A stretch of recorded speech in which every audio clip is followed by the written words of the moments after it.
Yo sospechaba de que era adoptada y yo creo que esa sospecha no puede surgir de la nada. Ay, Fabi, tu mamá tiene Alzheimer, está confundida. Pero mi tía sabía qué cosa iba a decir mi mamá. Y mi mamá se volteó como si hubiera seguido la conversación. Y por eso quiero saber si tú quieres saber algo más de tu propio origen. Y te lo digo y otra vez siento que la sangre se me baja así de las piernas.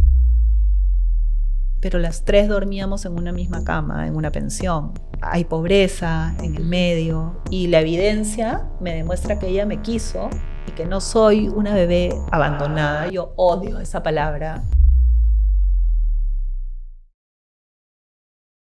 Hola chicas y chicos, bienvenidas a Catarsis Podcast. Yo soy Kiara y hoy tenemos un episodio que me emociona mucho porque es con la autora del libro La hermana del medio, Fabiola Habludsson, que ha escrito este libro sobre su historia de vida, lo que le pasó, cómo se enteró que era adoptada y luego cómo fue reencontrándose con su familia de la misma sangre, digamos, ¿no? Con sus hermanos de papá y mamá biológico.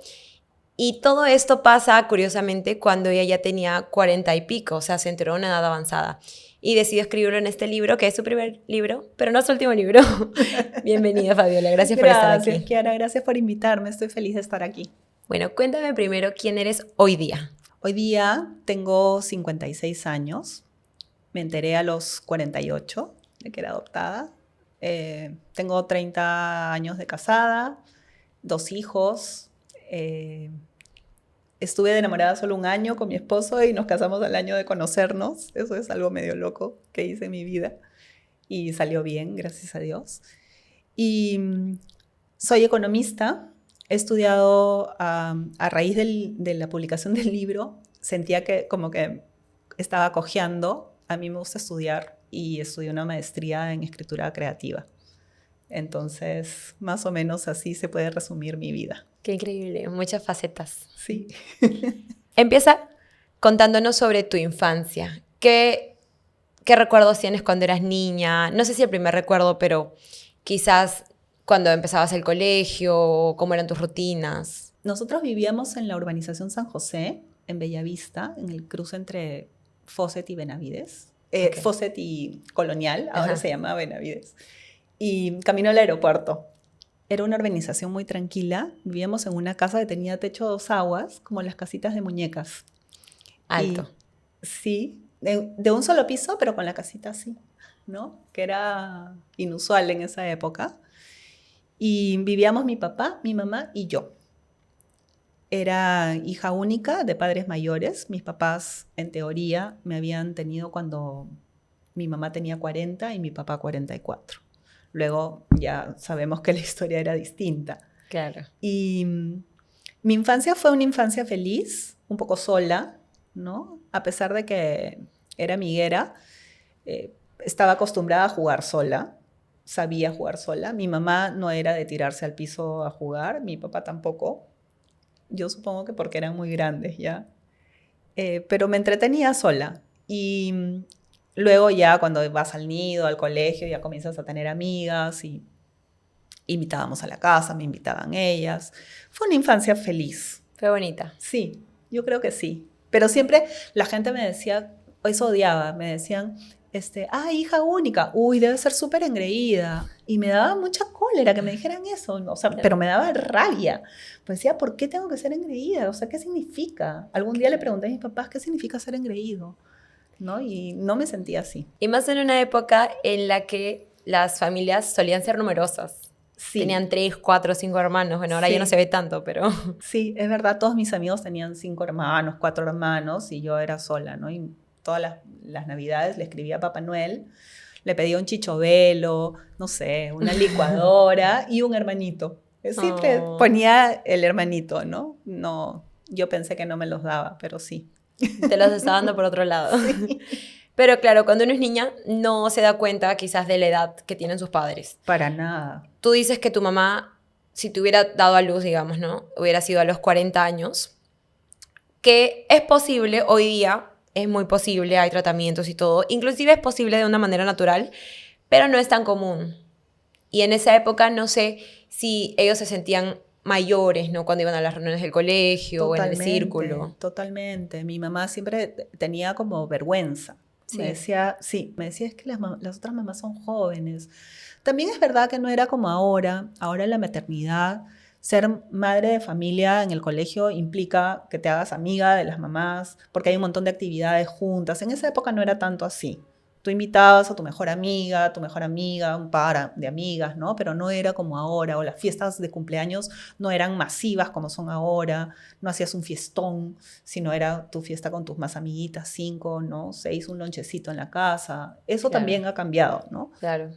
¿Y alguna vez recibiste un comentario de tus amigas respecto a la de tus papás? Ellas no lo notaron. Los niños casi no lo notan. No, nunca. Pero algo tiene que haberme hecho sospechar, Kiara, porque yo sospechaba de que era adoptada y yo creo que esa sospecha no puede surgir de la nada. Claro. Yo creo que en algún momento he notado algo distinto o he escuchado una conversación, pero no la tengo registrada.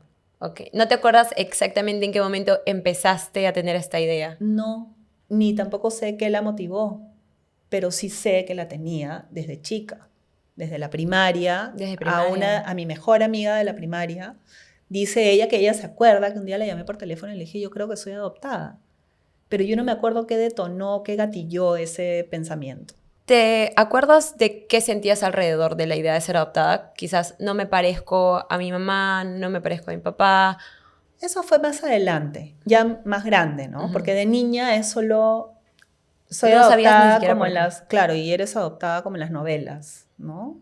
Que te recogieron en una cajita y la madre desnaturalizada te abandonó porque no te quería, ¿no? Todo con mucho drama.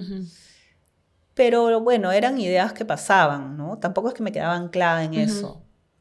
Pero ya de más grande, no sé, pues te enteras de que todas tus amigas habían nacido en el hogar de la madre o en el hospital de no sé qué. Y yo nací en mi casa. Mamá, y yo, qué raro, ¿por qué nací en mi casa?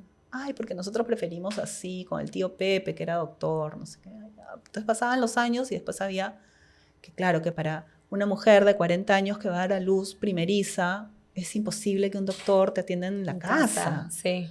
Mamá, ¿y te dolió? No, me pusieron una cosa para el dolor. Y encima mi mamá era súper distraída. Entonces sus comentarios ni siquiera eran estudiados, sino era así como, ay, me pusieron algo para el dolor. Y yo, ya, ok. Y después, mamá, pero el tío Pepe no era ginecólogo. ¿Cómo claro, así? ¿cómo? Y cómo, entonces, claro, yo iba avanzando en edad, pero era algo que siempre estaba en mi cabeza. ¿Alguna vez les preguntaste directamente? A mi mamá. A mi papá nunca, pero a mi mamá decenas de veces. Sí. Decenas, o sea, no, hasta que cuando yo tenía como, calculo 35 años más o menos, yo ya tenía mis 2 hijos, yo un día se lo pregunté muy seriamente y mi mamá se molestó, pero horrible, que era una ofensa que yo le dijera eso, con todo lo que ella me amaba y que eso es indiscutible, indiscutible. Fue una súper mamá, cariñosa, ¿no? Loca, sí, pero su amor por mí era indiscutible. Y se molestó tanto que nunca más le dije. Y a mi papá nunca le pregunté, nunca. ¿Por qué crees que nunca le preguntaste a tu papá? No sé, yo creo que él era súper serio y era... Yo creo que en el fondo yo tenía miedo que me dijera la verdad. Sí. Mi papá no hubiera sabido mentir como mentía mi mamá. Mi mamá era como, no es que fuera mentirosa mi mamá, sino que esto lo tenía muy bien cubierto, ¿no? Siempre tenía una respuesta. Mi papá no hubiera podido hacer eso. Y yo creo que yo lo sabía. ¿Y había una parte de ti que hubiera querido no ser adoptada? Antes de que te enteres, me refiero, cuando eras más joven. Claro, yo creo que incluso el día que mi mamá me comenzó a decir que yo era adoptada, yo interrumpí la conversación. O sea, fue como... mejor no quiero saber. Claro. Y ella estaba con Alzheimer y después de un rato siguió con lo que me estaba diciendo y me lo dijo igual. Pero yo también, esa reacción que tuve al inicio, no fue de ya, cuéntame de una vez cuál es la verdad. Claro, por fin me vas a contar. No, fue también de, ay, mejor todavía no quiero saber. A pesar de que habías casi toda tu vida tenido esta... Sí. ¿En algún momento crees que sentiste algún tipo de desconexión emocional con tus papás? ¿O por ahí no iban tus sospechas? No, yo sentía que no me parecía a mis papás. Bueno, tengo los ojos del color de mi mamá, el tipo de sangre de mi mamá, pero eran como mis checks, ¿no? Ay, el tipo de sangre. Ah, no, sí tengo el tipo de sangre de ella. Pero siempre yo sabía que algo no funcionaba.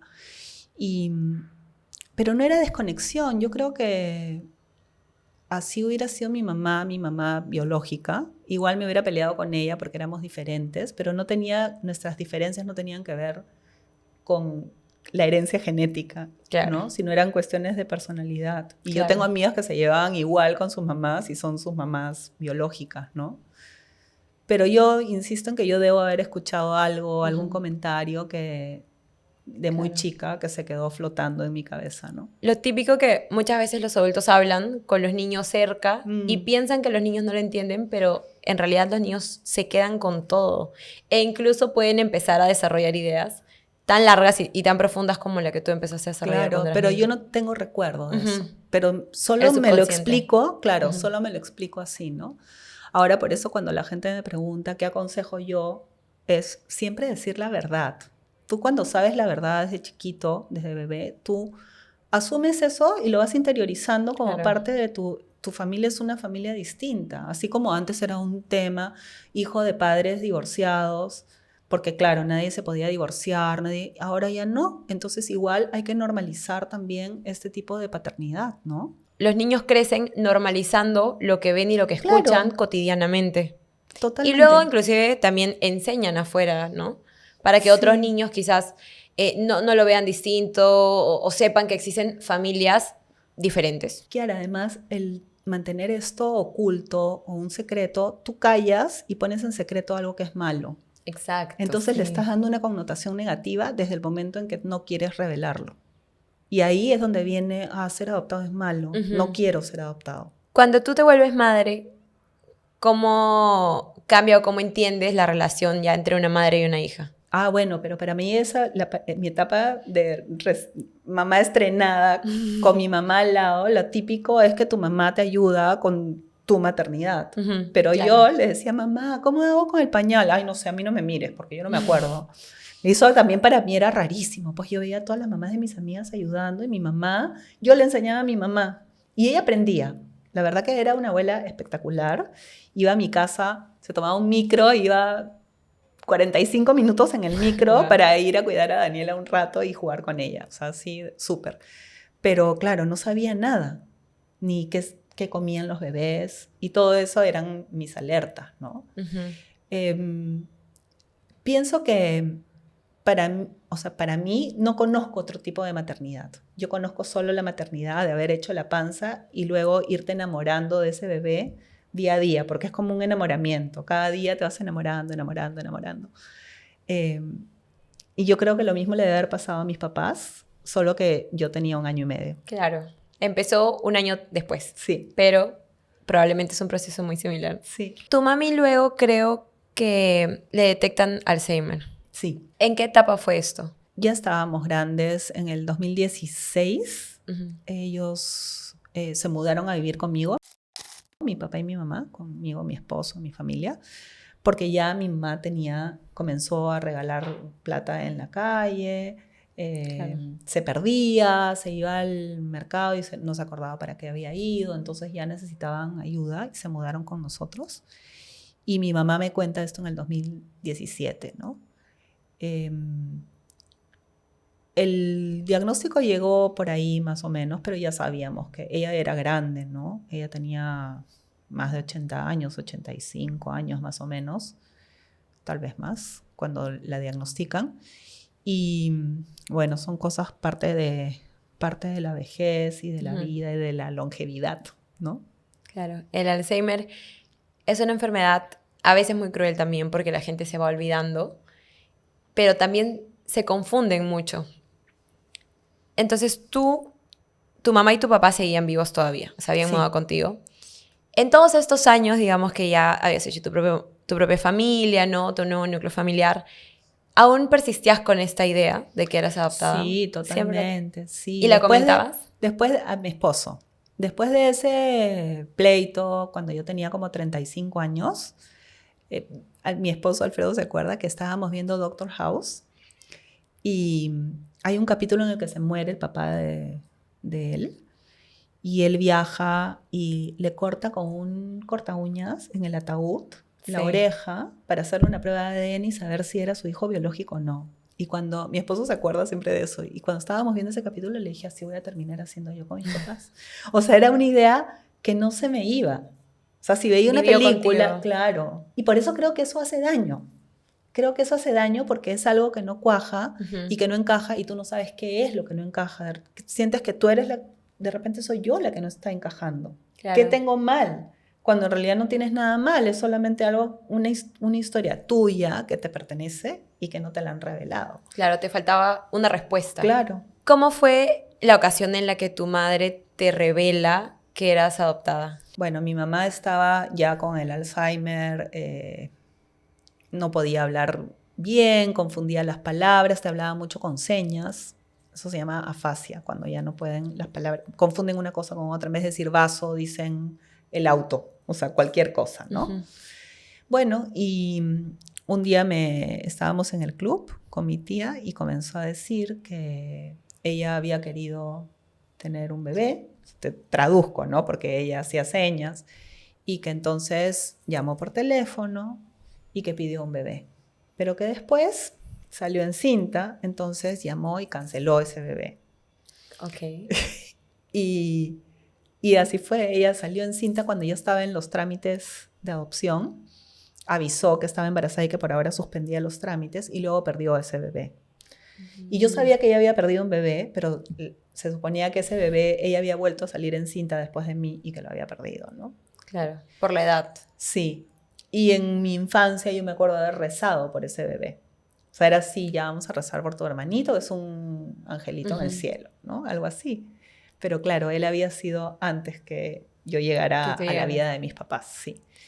Y ella nos interrumpen, bueno, mi tía estaba ahí, Fabiola, ya deja de hablar de eso, le decía, ay Fabi, tu mamá tiene Alzheimer, está confundida, pero mi tía sabía qué cosa iba a decir mi mamá. ¿Tu mamá también se llamaba Fabiola? Sí. Okay. Y mi tía después se fue, después de como 2 horas, y mi mamá se volteó como si hubiera seguido la conversación.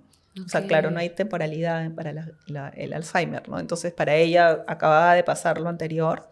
Y me dijo, bueno, entonces yo llamé y dije, no, sí, otra vez quiero. Y por eso quiero saber si tú quieres saber algo más de tu propio origen.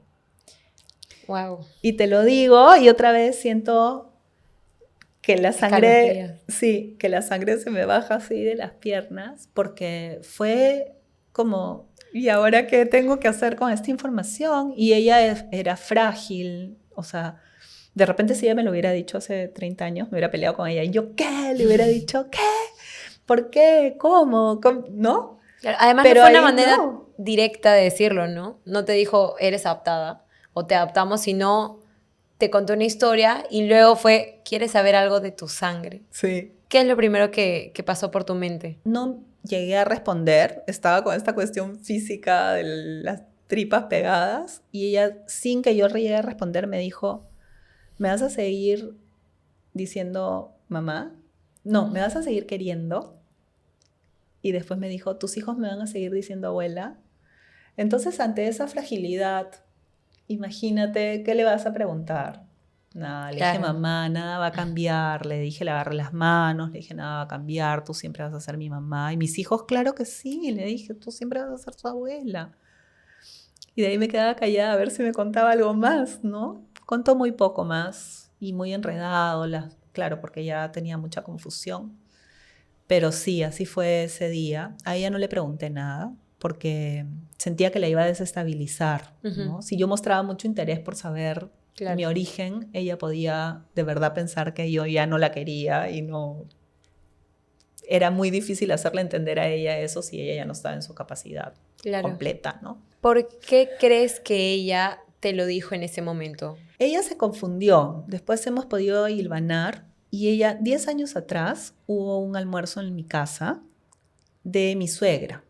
Y apareció una amiga de mi suegra que mi mamá nunca había visto, o pensó que nunca había, y le dijo, oye, yo te he visto a ti en la punta, ¿te acuerdas de la fulana de tal, no sé qué? Y mi mamá, sí. Ah, pero tú apareciste con esta bebita de un día para el otro, no hiciste barriga ni nada. O sea, esa señora sospechaba. desviste a mi mamá, ¿no? Y se lo cuenta además a mi suegra, a mis cuñadas. O sea, súper inoportuna la señora. Sí.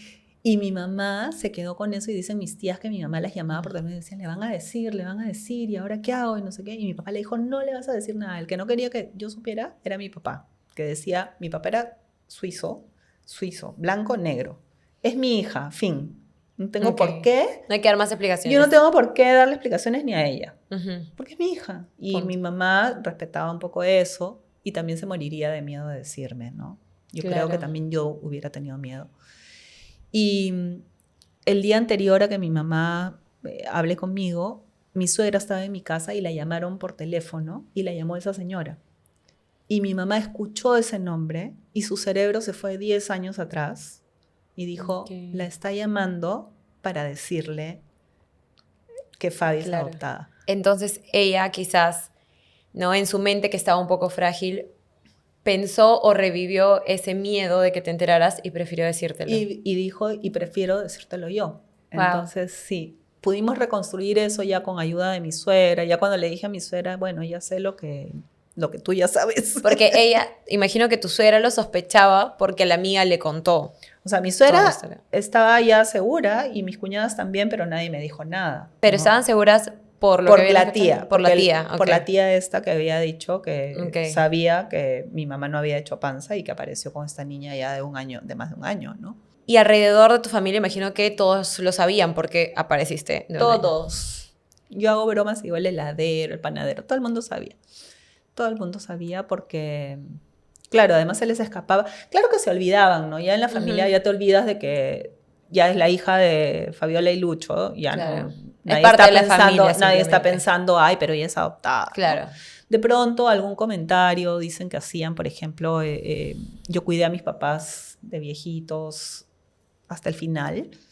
Y decían, ay, Fabi, qué buena hija es, ¿no? Sí, y eso que es adoptada. Como si fuera algo, o sea, como si eso te hiciera menos hija, no sé. Claro. Pero tendemos a hacer esos comentarios, ¿no? Cuando me dicen, ay, ¿y encontraste a tu mamá verdadera? Y yo, bueno, mi mamá verdadera es la de acá, porque es con la que viví toda la vida. O sea, pero tenemos esa tendencia a usar esos clichés, ¿no? De telenovela. Era como un secreto a voces, un secreto familiar. Todo el mundo sabía. Y, claro, y por eso es que los sobrinos sabían. Porque de pronto... Hasta los menores que tú. Los menores que yo, 10 años. O sea, y lo increíble es que nunca nadie me lo haya dicho. Sí, que nadie haya revelado algo o haya soltado algún comentario frente a ti. Respeto a mis papás, me imagino. Y también creo que mucho tino, ¿no? Sí. Yo también, si supiera que alguien es adoptado y sus papás han decidido no decírselo, no se lo diría yo. Yo lo que sí haría es hablar con esos papás y promover pero esa información debe venir de los propios padres, ¿no? Porque es importante, ¿no? Y más adelante ya tocaremos el por qué más que la identificación, inclusive. Sí, claro. Tú no le preguntas a tu mamá porque estaba muy frágil. ¿Tu papá estaba vivo en esa época? Vivo. ¿Le preguntaste algo a él? Nada. No le dije nada porque él tenía 93 años más o menos. Bien viejito. Estaba bien viejito, su cabeza estaba muy bien, pero antes inmediatamente después de hablar con mi mamá, hablé con mi tía Coco, después hablé con otra de mis tías, ¿no? Y todas coincidían en que el que no quería por nada que yo supiera fuera mi papá, o era mi papá. Entonces, decirle eso a él, a esa edad, decirle mi mamá me ha dicho, de repente mi papá se iba a molestar con mi mamá, le iba a crear una incomodidad, entonces no le dije nada. Sí, no sé, él era tan formal y cuando él, la última conversación que tuvimos, porque él se sintió mal como una semana, pero la última vez que hablamos, él estaba acostado en la cama, se sentía mal, le digo, papá, te quiero mucho, gracias por todo lo que me has dado. Mi papá me contestó, yo también. Él era súper seco, ¿no? Creo que 2 veces en su vida me dijo, te quiero, pero el amor me lo demostraba de otra manera. Pero me dijo, yo también. Fue un gusto haberte conocido. Y a mí me pareció que eso fue así como, es raro que le digas eso a un hijo, ¿no? Sí. Es como que de verdad le toqué, ¿no? No, nunca le dije que supe. No sé si ella después, también en su Alzheimer, en la noche le dijo, Lucho, por si acaso ya le dije a Fabi. Y él se hizo el loco. Él prefirió. No, vamos a dejarlo ahí. No. Sí. Era otra generación, pues mi papá tenía, imagínate, casi 100 años. Claro, eran otras épocas. Otras épocas totalmente distintas, sí. ¿Y cuando hablaste con tus tías, ellas pudieron darte algunas respuestas? Sí, me dieron respuestas, me dijeron, por ejemplo, por ellas me enteré que no me habían adoptado en Perú, sino en Chile, que mi mamá fue a recogerme sola, que mi papá no pudo ir, que creen que la primera vez mi papá fue con ella, pero que después para recogerme fue solo mi mamá. Esa parte no ha quedado muy clara. Me cuentan que cuánto es que mis papás querían tenerme. Sí, ya me dieron más información y claro, la primera reacción fue no quiero saber nada. No quiero saber nada, solamente quiero saber si puedo ser una niña robada. Porque esa fue una cosa que me preocupó, ¿no? Y si soy una niña robada, que alguien me ha estado buscando 40 y tantos años, y cuando investigué sobre eso, efectivamente los padres que adoptaban no tenían cómo saber cómo habían llegado los niños al orfanato. Y habían muchos casos, por ejemplo, de mamás jóvenes que habían tenido a sus hijos y los mismos papás de estas mamás les decían, ay, el niño nació muerto. Y lo dejaban en el orfanato. Me dio un poco de angustia ser una de esas niñas. Y la otra cosa que le pregunté a mi tía Coco era si de repente yo era hija de alguien conocido. Decía, me imaginé, no sé por qué, de repente hay alguien a de alguna prima, sobrina. Sí. ¿Qué pasa también? Creo que en nuestro país existe bastante esto. Mucho. Que resultó que no era tu hermano, sino que era tu papá. Sí. Sí. Entonces, no, mi tía me dijo que no, que me habían adoptado en Chile. Y a la madrugada siguiente, porque está claro que no dormí bien esa noche, puse adopción, Chile, 1970, que es el año en que yo llegué a Perú, y me sale red de tráfico infantil, adopciones irregulares, gente enjuiciada, 70,000 niños exportados en esos años. Dije, miércoles, ahora voy a tener que averiguar. Sí. Claro, porque si soy una de alguien esa parte sí me angustiaba. Y mira, quizás si no hubieras googleado eso, no hubieras encontrado a toda la familia que luego encontraste. No, de hecho, yo no quería tener contacto con la familia. Yo luego ya supe, una amiga me dijo, tengo una amiga que se enteró que era adoptada también en Chile y ella ya tiene su file de adopción y todo y no sé qué. Entonces me junté con esa chica que se llama Salma y Salma me dijo, ay, escribe la fulana de tal, porque no funcionaba la página web del Servicio Nacional de Menores de Chile, así se llama. Porque claro, somos tantos que tienen ya todo un departamento dedicado a la búsqueda de orígenes de todos los que fuimos exportados. Porque eso pasó mucho en Chile en esa época. Desde el 60 hasta el 90 más o menos, y con mayor... hay más estadísticas, más casos en la época de la dictadura por la pobreza, ¿no? Okay. O sea, se convirtió como en una mafia también, porque resultó que asistentes sociales cobraban por los niños como si fueran gastos legales, sobre todo a los europeos o los estadounidenses, y $30,000 por niño, y para ellos pensaban que estaban pagando gastos legales, y los gastos legales eran $100. Hicieron, ¿no? Su propia mafia. Sí. A raíz de niños, tráfico de niños. Sí, se llaman adopciones irregulares porque en esa época además no había la legislación tan clara como ahora.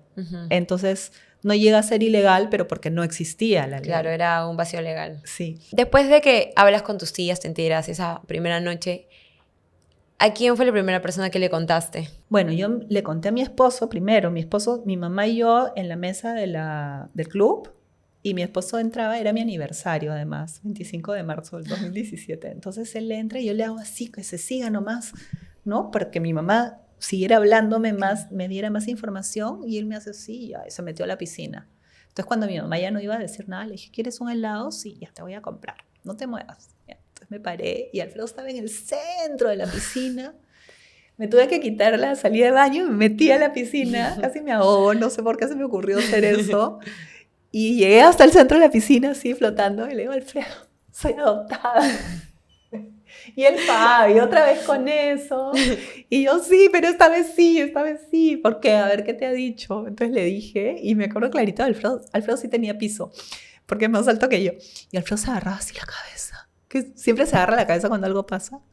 Se agarraba así la cabeza, no puede ser, Fabi. Me ha dicho, ya me dijo, ya me explicó cómo, todo. O sea, sí. Entonces ya salimos, ya. Y yo ahí cuando le conté, me puse a llorar, se me quebró la voz, ¿no? Porque era ya verbalizar eso, que soy adoptada, ¿no? Compré el helado y mi mamá se comió el helado como si fuera cualquier día. O sea, totalmente ajena a esta revelación, a este terremoto que tenía yo. O sea, para mí era una cosa, la miro desde ahora, desde esta posición y veo a mi mamá comiendo el helado como una niña. Con calma. Con calma, ¿no? O sea, y yo adentro un tsunami de emociones de qué voy a hacer, a quién le voy a preguntar, de dónde salí, ¿no? El Alzheimer es como de conexión y desconexión, ¿no? Entonces, sí, o sea, lo que hay mucho con el Alzheimer es como también producto de la medicación que se toma para eso, es como una desconexión también de la emoción. Claro. ¿No? Entonces ella, por eso también de pronto me decía, te has robado mi plata, no sé qué, y nadie le había robado nada, y era así, ¿cómo te has atrevido? Molesta, y después de un rato, ay, no, mentira, ya encontré, ¿no? O sea, algo que una persona que está bien no lo hace, ¿no? Claro. Tu mamá como lanzó la bomba y de ahí volvió y de a ahí la paz. Dijo ya, sí. Pero ella sabía que me lo había dicho. Porque, sí lo sabía. Sí, porque yo en las noches siempre iba a las 9 de la noche a darle sus pastillas. Y esa noche cuando fui, ella se quedó agarrándome la mano y me decía, ¿estás bien? Y yo, sí, mami, todo bien. ¿Segura? O sea, ella sabía. Y eso le duró 2, 3 días y ya después dejó de preguntarme. No sé si se olvidó que me lo dijo o ya se quedó tranquila. Sí, mami, todo está bien, ¿no? Ya no volvimos nunca más a hablar de eso. Ni ella ni yo, ¿no? ¿Cómo es que llegas a comunicarte con la parte de Chile que ve esto, ¿no? El Senami creo que se llamaba. Sí, entro, la página web no funcionaba, Salma me dio el contacto, escribí de frente un correo, me mandaron el link, me dijeron yo lo voy a ingresar, bla, bla, bla. Tienes que ponerme tus datos. Entonces, esa noche que me desvelé, googleé las adopciones en Chile y dije, ay, voy a ver mi primera foto. Porque yo sabía que no tenía fotos de bebés, eso era otra de mis sospechas. Y encontré la primera foto de 1 año, que es la carátula del libro, la portada. Cuando la saqué de este álbum de Pega Pega, lo saco y la volteo y arriba tenía un nombre tachado. Decía Eli Poblete Núñez, o Pablete, o Núñez, ¿no? Pero estaba tachado así, pero mal tachado. Y luego veo el sello y decía Santiago, 5 de enero de 1970. Y yo esa foto siempre la tuve. Y yo he acomodado ese álbum, o sea, increíble que yo nunca presté atención al sello, ¿no? Porque hubiera sabido mucho antes de que había nacido allá. No sé qué cuento me hubiera dado mi mamá, porque ella era ya experta saliendo del paso. Entonces, mandé el correo y luego comencé a googlear y dije, ay, voy a googlear el nombre. Entonces puse Eli, Poblete, Núñez, Paulete, Eli, Elena, Eliana, Eloísa. Nada, porque encontré una página que decía Rutificador Chile, entonces ponías los nombres y te salía el número de RUT, que es el DNI de ahí, el documento de identificación.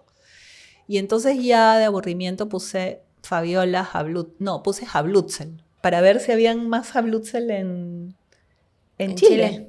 Y sale mi nombre, Fabiola Mercedes Jablutzel, dice, número de RUT tal, hábil para votar, distrito de...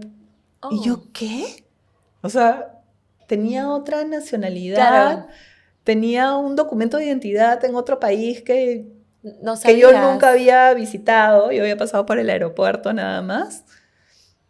Y eso fue así también como, ¿y ahora qué hago con esto? Entonces, bueno, esa información también se las mandé al Sename y me contactaron, me dijeron que se había admitido mi caso. Ellos admitían el caso cuando ya sabían que habías nacido ahí. Cuando habían comprobado. Claro, y la constancia de nacimiento la logré sacar por la web y no salían los nombres de los padres. Y eso es una característica de los adoptados, ¿no? Los hijos adoptivos. salen los nombres de tus papás, o sea, tus nombres actuales, porque con esos nombres te tenían que sacar un salvoconducto o un pasaporte para poder salir del país. Okay. Y tenías que salir con los nombres de tus papás nuevos, porque ellos son los que tenían ese nombre. Por eso es que estabas registrada. Y claro, y no salían los nombres de los papás, y ya con eso ellos saben que sí se trata de un caso de adopción, te admiten el caso y comienzan ellos a pedir y a buscar en los archivos. Y unos meses después encontraron mi file de adopción. Y las cartas de mi mamá eran espectaculares. Mi mamá diciendo que ellos tenían la ilusión de ser padres, que se habían casado muy mayores, porque mis papás se conocieron y se casaron al año, pero ya eran grandes. Claro, y los tenían dos, más de 40. Sí, y los dos eran solteros, o sea, no es que habían tenido familia antes.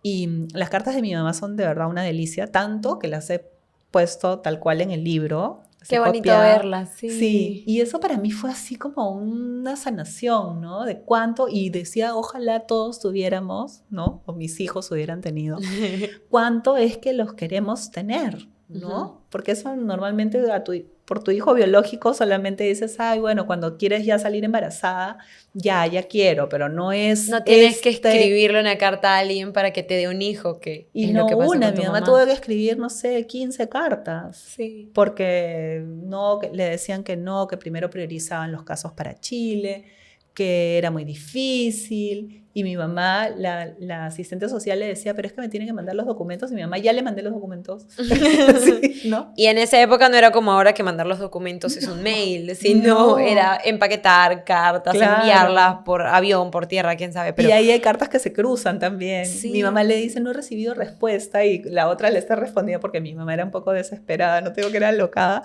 Y le escribía antes de que la carta llegara, ella le estaba escribiendo otra carta. Y eso a mí me sanó un montón, ¿no? Porque es como, pucha, ¿cuánto me quisieron tener? Saber lo deseada que fuiste. Sí, había una evidencia, una cosa con la letra de mi mamá, insistiendo. Eso fue muy sanador para mí. Y también en ese mismo file estaba la entrega en adopción por parte de mi mamá biológica, de mi mamá chilena, un papelito con una firma, yo digo una firma hasta infantil, ¿no? La de ella. Y los formularios, ya un par de formularios que los llenaba el asistente social, pero eran firmados con la información que ella daba, ¿no? Y ahí, cuando la persona ya ha fallecido, te dicen el nombre de esa persona, porque ya no hay derecho a la confidencialidad. Entonces me dieron el nombre de mi mamá y también me dieron el nombre del hermano que ella tuvo después, un hijo que nació 3 años después que yo, o sea, 1 año después de que yo había llegado a Lima, y él también había fallecido, entonces me dieron el nombre de él. Ah, ok. Y con esa información comencé a buscar una foto, porque yo quería saber si me parecía a ella. Para mí era importante, porque como yo no me sentía parecida a mis papás, dije, de repente sí me parezco a ella.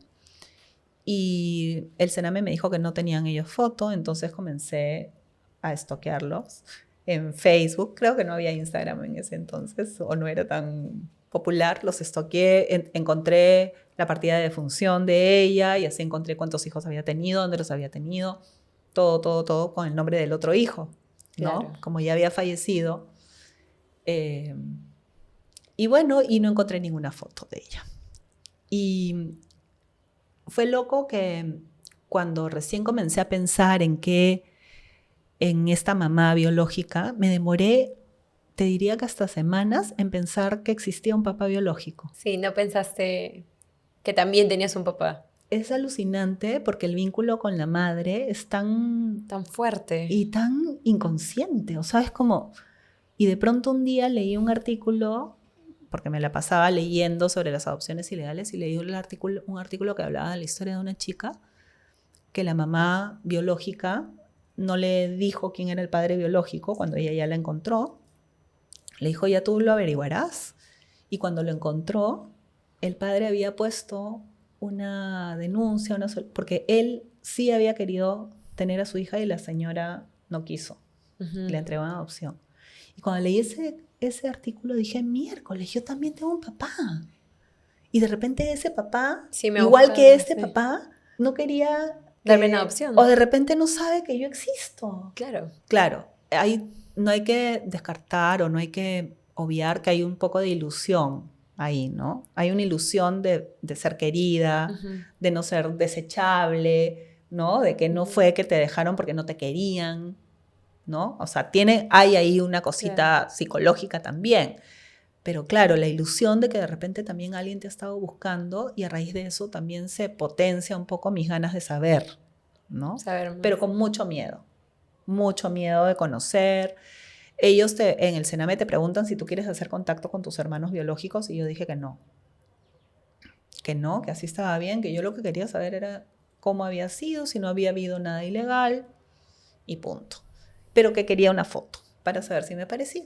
Entonces, bueno, yo los estoqueaba a mis hermanos por Facebook y no había ninguna foto de la mamá. Foto del papá tenían, pero no era el mismo papá. Claro. De mi lado paterno no sabía nada yo.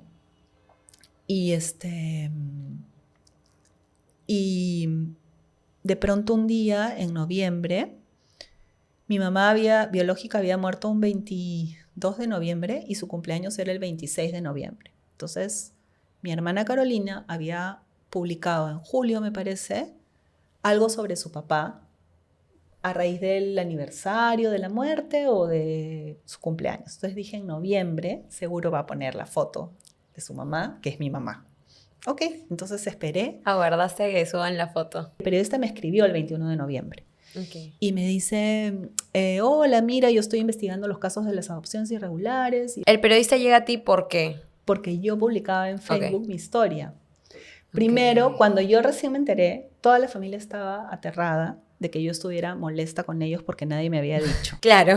¿No? Entonces, era una posibilidad. Ya se enteró, ¿y ahora qué nos va a decir? Claro. No sé, ya. Entonces, yo publiqué en Facebook, ya sé que soy adoptada y me siento súper bien y me siento afortunada de haber tenido los papás que he tenido, así que todos tranquilos, entiendo que nadie me lo haya dicho. Lo puse en Facebook. Primero para que tu familia sepa. Sí, que yo ya sabía en mi Facebook, que era un Facebook privado, ¿no? De 4 gatos, ya.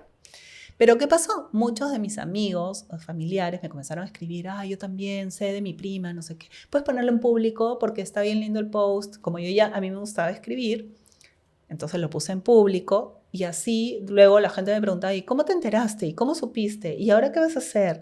¿Y por qué sospechabas? Entonces yo comencé a hacer unos posts así que iba escribiendo cada mes de cómo iba haciendo la historia y cómo iba reconstruyendo mi historia.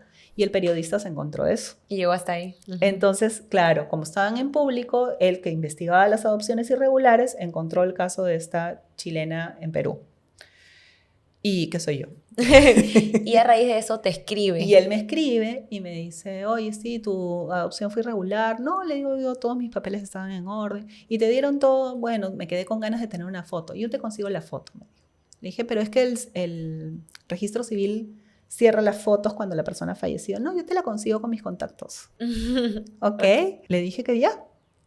Pero no quiero que la familia sepa. No, no te preocupes. 3 veces le dije que no quería que la familia supiera porque yo me imaginaba también, me ponía en los pies de ellos. Claro. Imagínate que tú no sabes nada y de pronto tu mamá ya se murió. Tu papá también.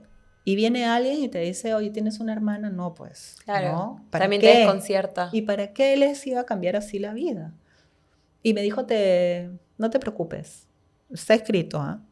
Fue un chat. Hay ¿no? evidencia. Sí, hay evidencia. Y al día siguiente, yo estaba en una reunión estudiando una maestría en la Universidad del Pacífico con mis amigos, todos chibolos. Y de pronto se prende así el teléfono y me sale Caro de Ponti, que yo sabía que era mi hermana, quiere ponerse en contacto contigo. El periodista no te hizo caso. Para nada. O sea, lo primero que hizo fue escribirle y decirle, hola, ¿qué tal? Soy fulano de tal, ¿no? Que es un periodista conocido. Estoy investigando eso. Y tu hermana, Fabiola, que vive en Lima, quiere una foto de tu mamá. O sea, como si fuera... Como una noticia muy, muy suave. Entonces Carolina le dice, ¿te puedo llamar? No, porque estoy entrando al banco. Dice Caro que nunca fumó tanto por minuto en su vida, ¿no? Eran las 7:30 de la mañana en Chile y comenzó a fumar. Y bueno, ya, la historia de Caro ahí llamó al hermano, a Norberto, que vive en Argentina. Y Norberto le dijo, ay, te van a hacer una estafa, seguramente. No, porque ya vi que el periodista, no sé qué. Y después habló con el periodista le dio un par de datos y ella con ese par de datos puso en Google y le salieron pues mis posts. Y entonces mientras hablaba con Norberto, que es su mellizo, le dice, che, sí es. Ah, Carolina, te estás sugestionando. No, es que son las manos de mamá. Tus manos. Son las manos de mamá. Dice que ella lo primero que vio fue que mis manos eran parecidas. Y de hecho me parezco, soy la que más se parece a ella. Sí. Soy muy parecida a ella. Pero a Carolina le impresionaron las manos. Y Norberto, más escéptico, no le decía, no, te estás haciendo ideas. Hasta que Carolina habló con el tío, con el hermano de nuestra mamá. Que también seguramente sabía. Obviamente. Y porque él tenía 14 cuando yo nací. Ah, era un poco menor. Era un poco menor. Pero se acordaba. Sí, se había jugado conmigo y todo. Y dice que a veces hablaba con su esposa, porque su esposa también era su enamorada desde esa época. Y decían, ¿qué será de la Eli? Sí, pues. Y ellos pensaban que a mí me habían mandado a Francia. Eso era la versión que había dado mi mamá biológica. Había dicho que me habían mandado a Francia con los abuelos paternos. Y no descartamos de que en el Sename, en la Casa Nacional del Niño, le hayan dicho que yo me iba a ir a Francia pero no con mis abuelos, no, sino con padres adoptivos. ¿Te enojaste con el periodista? Sí. En ese momento. Por supuesto, y hasta ahora estoy molesta. O sea, por más que salió bien, yo creo que claro, él traicionó. No, él traicionó y yo se lo dije 3 veces. Esto salió bien, pero pudo haber salido muy mal. Muy mal. Él no sabía si Carolina tenía una depresión, por decirte. Claro. Y esto la podía haber deprimido más. Es un tema muy delicado, ¿no? Muy delicado. No para soltarlo así. Y para soltarlo así como si fuera nada. Sí, bueno, pero salió bien. Felizmente salió bien. Sí. ¿Aceptaste en ese momento la solicitud de Carolina? Claro, primero me dio ataque. Le pregunté a todos mis amigos chibolos de la maestría cómo se podía hacer para abrir un mensaje de Messenger sin que la otra persona sepa que lo has abierto. No se puede, Fabi, no se puede. Yo, no. Y no sé por qué en ese momento le mandé un screenshot de eso a mi esposo, que no sabía nada, no sabía ni que había hablado con el periodista. Entonces le digo, oye, es mi hermana, ¿y ahora qué hago? Así, ¿no? Bueno, ya acepté la solicitud y ella comenzaba diciendo, me acabo de enterar de que somos hermanas o medio hermanas, no sé cómo dices tú, pero estoy aquí si quieres hablar, si quieres conocer algo de la historia de nuestra mamá. Fue muy dura. Todo eso me ponía ella mientras yo decidía si abrir o no el mensaje. Ella seguía escribiendo. Y yo lloraba y lloraba. O sea, iba leyendo y lloraba porque de verdad fue amorosa, ¿no? Qué linda. Sí, fue amorosa.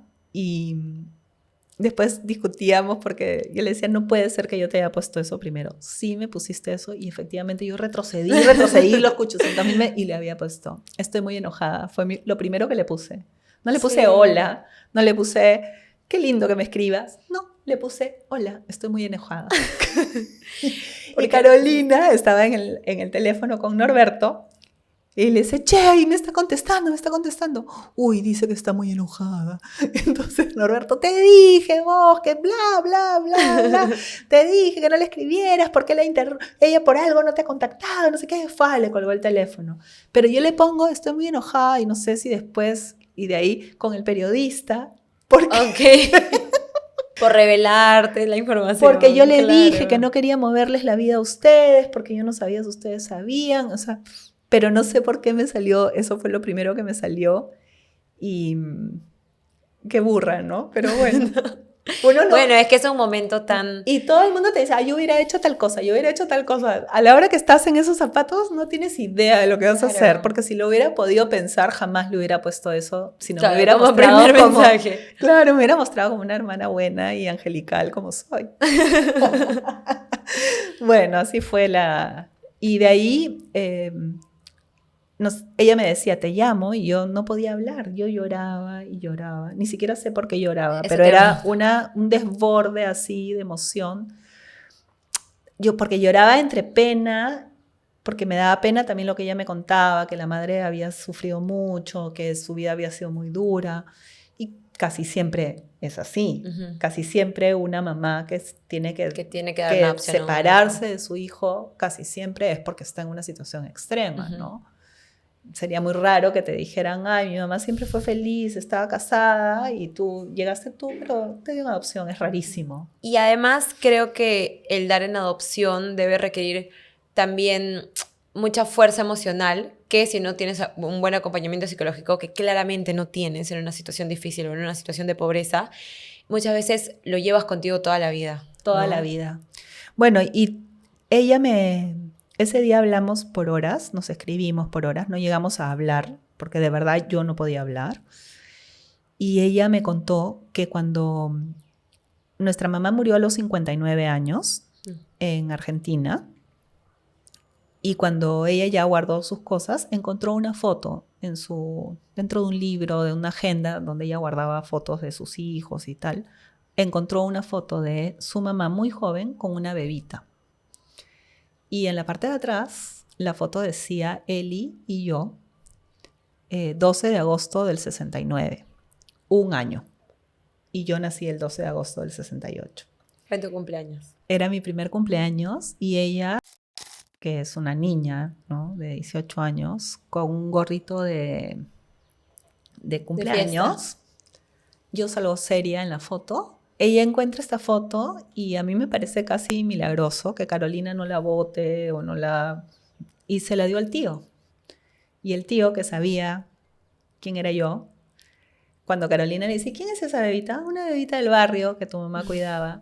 Pero el tío guardó la foto. Porque sabía que era su sobrino. Sí. Y yo tengo ahora la foto, ¿no? Wow. Pero para mí fue como... Es que hay tanto detrás de esa foto, porque si lo piensas, estaban celebrando un cumpleaños. Eso quiere decir que te tuvo todo un año, que hubo amor, que hubo intención. Es lo que yo podría interpretar. Y luego guardó la foto por otros 40 toda años. Su vida, durante toda su vida guardó esa foto. Ese cliché de la madre desnaturalizada, que abandona. Yo jamás abandonaría a un hijo, no sé qué, porque, o sea, de verdad no encaja. Y yo creo que la mayoría de mujeres que dan adopción son así. Habrá una minoría de madres que no quieren ser madres, que no quizás quieren y están en su derecho también. Pero yo creo que ese estereotipo que tenemos de las madres que dan adopción está totalmente errado cuando lo contrasto con lo que vamos viendo en la vida real, ¿no? Claro, y conociendo que tu mamá biológica era joven, era inexperta, estaba en una situación difícil, quizás no tenía su familia tampoco recursos económicos. Nadie que esté en una buena situación va a dar en adopción, Kiara. Nadie que no le falte nada, incluso salud mental, va a dar en adopción. Y más aún un bebé ya grande, ¿no? Con el que ya estuviste todo. Ya hiciste un vínculo. Claro, qué difícil debe haber sido. Muy. Entonces, eso cambia un poco la perspectiva que yo podría haber tenido. Ya cuando supe que yo había estado 1 año 4 meses con ella y no 1 año 4 meses en el orfanato esperando una familia, sino que estuve con ella y luego ella me entrega, ya dije yo, bueno, no puedo decir tan alegremente que ella no fue mi mamá. Ella fue tu mamá, aparte de haberte traído a este mundo, ¿no? Biológicamente, sí te cuidó. Estuvo conmigo, lo intentó. Lo intentó. Sé que tenía el apoyo de mi abuela, y mi abuela también deben haber compartido la crianza, pero las 3 dormíamos en una misma cama, en una pensión. Entonces, hay pobreza en el medio, y la verdad que no me da para juzgarla. Cero, desde el comienzo. Y la evidencia me demuestra que ella me quiso y que no soy una bebé abandonada. Yo odio esa palabra, porque no es lo mismo abandonar que entregar en adopción. No es lo mismo.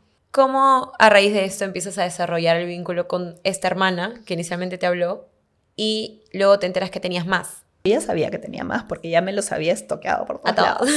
Tenía las partidas de nacimiento, de defunción. ¡Wow! No soy una experta, cuando quieran. ¿Cuántos hermanos tenías entonces? Tenía 5. 5, ellos habían sido 5. Primero, o sea, tu mamá biológica había dado a luz a 6 bebés en total. 6 bebés. Tú siendo la 2 primera. veces mellizos. 2 veces mellizos. Yo no he tenido mellizos. No, pero quizás seas abuela de mellizos. Sí. Bueno, ahí ella me entrega, y esa es la historia que me contó Carolina, que es la historia que le contó el tío, ¿no? Ella estaba en una situación de pobreza, no tenía trabajo, estaba recién salida del colegio, la abuela tampoco tenía dinero, el abuelo tenía una nueva familia, o sea, su papá, ¿no? Uh-huh. Entonces se enamora de un señor que tenía una posición más o menos y le dice, yo me caso contigo pero sin hija. Y esa es la historia que tiene el tío. Y a raíz de eso, la historia que tuvo el tío fue que me mandaron con los padres, con los abuelos paternos a Francia. Pero la realidad fue que ella se acercó a Casa Nacional del Niño en Chile, en Santiago, y me entregó en adopción. Los documentos dicen que ella llegó con 2 hombres. Suponemos que era el novio más el hermano, que siempre es el hermano del novio, ¿no? Okay. Porque el tío no sabía que yo estaba ahí. Y me entrega en adopción. En esas circunstancias se casa con él. Él era... Trato de no juzgarlo porque además es el papá de 3 de mis hermanos. Pero en una sociedad machista, creo que para él podría haber sido difícil hacer una familia, casarse con ella cuando ella ya tenía un hijo. Claro. Esa es la disculpa que trato de encontrar para no ser tan malvada. Para no tener también quizás un sentimiento negativo. No quiero cargar con eso. Ahora, también creo que es súper incorrecto, pues, ¿no? Que un hombre le diga a una mujer, estoy contigo, pero sin tu hija. ¿Y por qué una mujer aceptaría algo así? Exacto. Porque hay desesperación, porque estás acorralada, uh-huh. Porque sientes que no lo estás haciendo bien. Uh-huh. De repente yo me moría de hambre.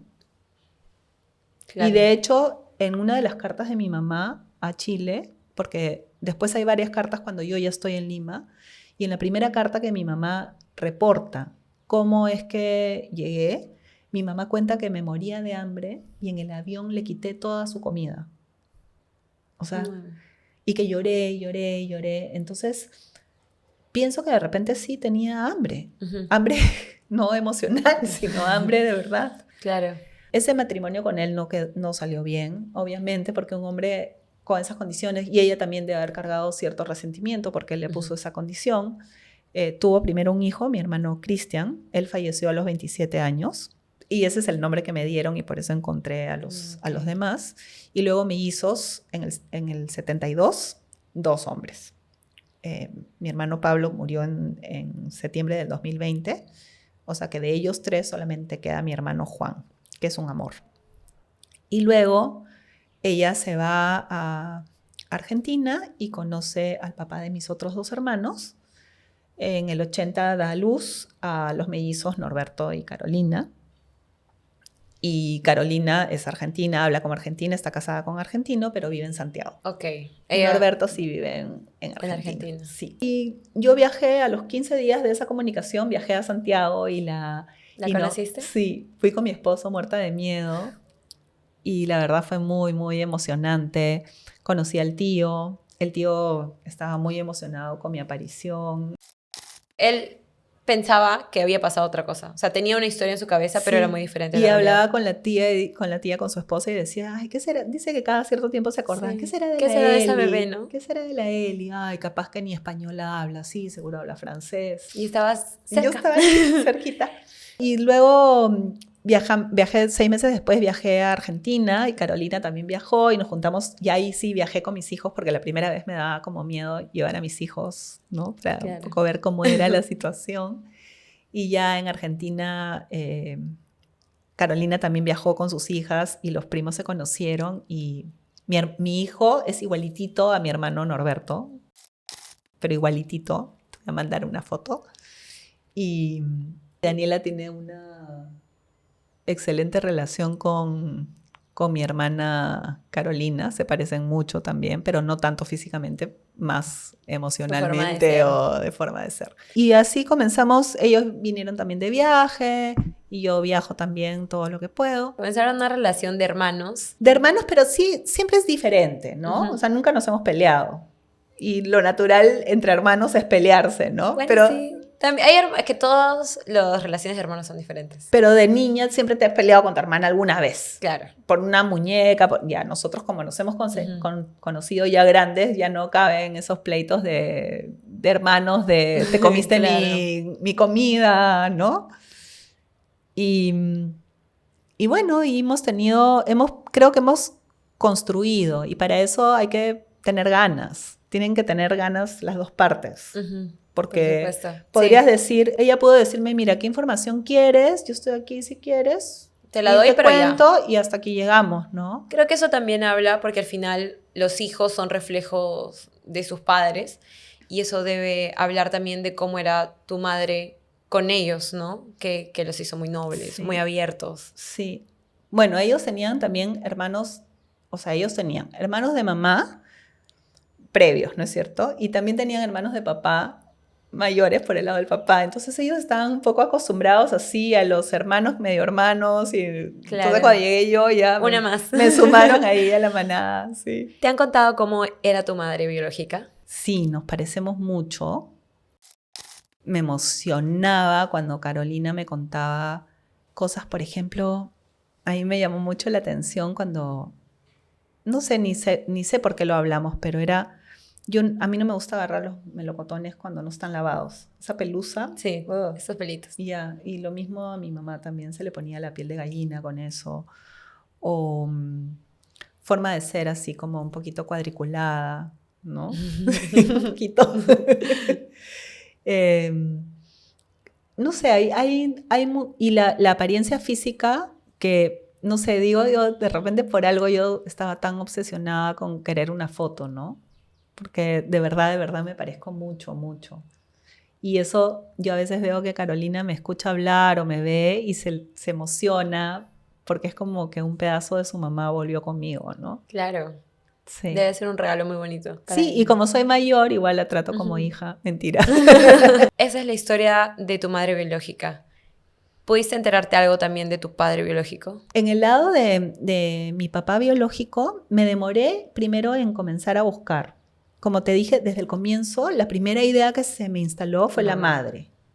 Y después el padre era como, ya después vemos. Y mi papá, yo cumplí 50 años en el 2018. Mi papá y mi mamá estaban vivos. Y vinieron mis 3 hermanos a Lima para festejar mis 50 años. Y iban a conocer a mis amigos, ¿no? A mi familia. Y unos días antes yo cumplí años un domingo, 12 de agosto, y el sábado iba a ser la reunión en mi casa. Y el día anterior mi papá se puso muy mal y fuimos a la clínica y me dijeron, no hay más que hacer, hay que esperar, pero tiene un cáncer muy avanzado en el estómago. Y ya no lo conocieron. Y ese día, bueno, primero quise suspender la reunión, después mi papá se puso peor y ya no llamé a nadie, no cancelé nada. Cuando me di cuenta eran las 6 de la tarde y la invitación era a las 7, sí. Entonces, bueno, fui a esta fiesta rara, ¿no? Porque yo estaba toda llorosa y estaban mis hermanos, y mis hermanos habían tenido que atender a mi mamá todo el día. Entonces ellos la llevaron a almorzar y mi mamá feliz con ellos. Claro, no sabía que eran mis hermanos, pero fue también una cosa rara, ¿no? De que ellos estuvieran con mi mamá y mi mamá le hacía cariño a Norberto, que es el que más se parece a mi hijo. Yo creo que mi mamá en su confusión pensaba que era como Alonso de más grande, ¿no? Y bueno, festejamos no es una buena manera de decir, pero recibimos mi cumpleaños esa noche y el domingo, que era ya mi cumpleaños, fui como a las 6 de la tarde a la clínica y llegué y a los 10 minutos se murió mi papá. Fue como si me hubiera estado esperando. Uh-huh.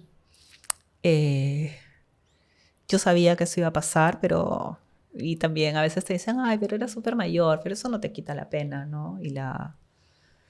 Y yo sentí una cosa rara, como la entrega de una posta, ¿no? Como Okay. Como si él ya se podía ir porque yo ya no estaba sola. ¿Y estaban tus hermanos? Sí. Aunque nunca hablamos de que había encontrado a mis hermanos ni nada de eso, no sé, como algo del universo, de Dios, no lo sé.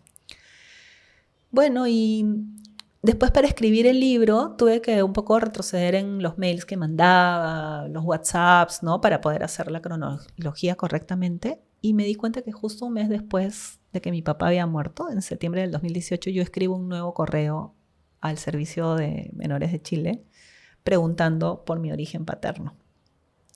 Y eso pasa un montón en los adoptados o en los hijos adoptivos que no se animan a buscar sino hasta que sus papás adoptivos han fallecido, porque tú sientes que hay como una deslealtad. También hay mucho de la gente que te dice, ¿para qué quieres buscar si tus papás han sido buenísimos? Yo no estoy buscando, yo no voy a reemplazar a mis papás, pero quiero saber mi historia, lo que me toca a mí, ¿no? Inclusive por curiosidad, por mera curiosidad. Por último, y para entenderte, porque hay un montón de cosas que hacemos que están en nuestra genética y de repente tú no sabes, y yo ahora sé por qué no me gusta agarrar los melocotones y lavar, por ejemplo, ¿no? Claro, tenía un porqué. Sí. Le escribí al Sename y me dijeron que el nombre que mi mamá había puesto ahí pensaban que no era, que eso hacían las chicas. Ponían un nombre cualquiera para que no tener problemas con el padre verdadero, digamos, el correcto, ¿no?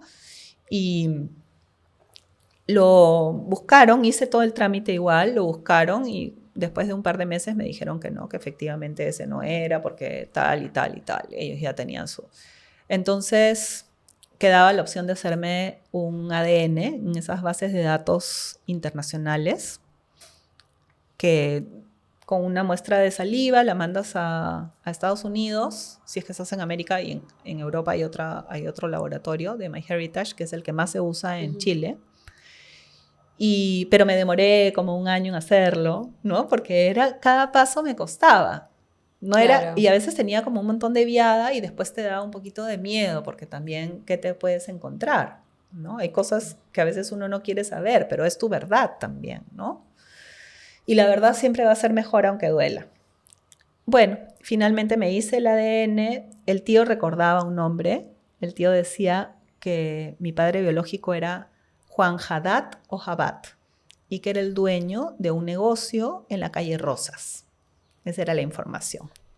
Porque él era muy joven también, entiendo, como 14 años. Claro, entonces tampoco la información no la tenía tan clara. Él cree que él sí supo, que mi padre biológico supo que yo existía.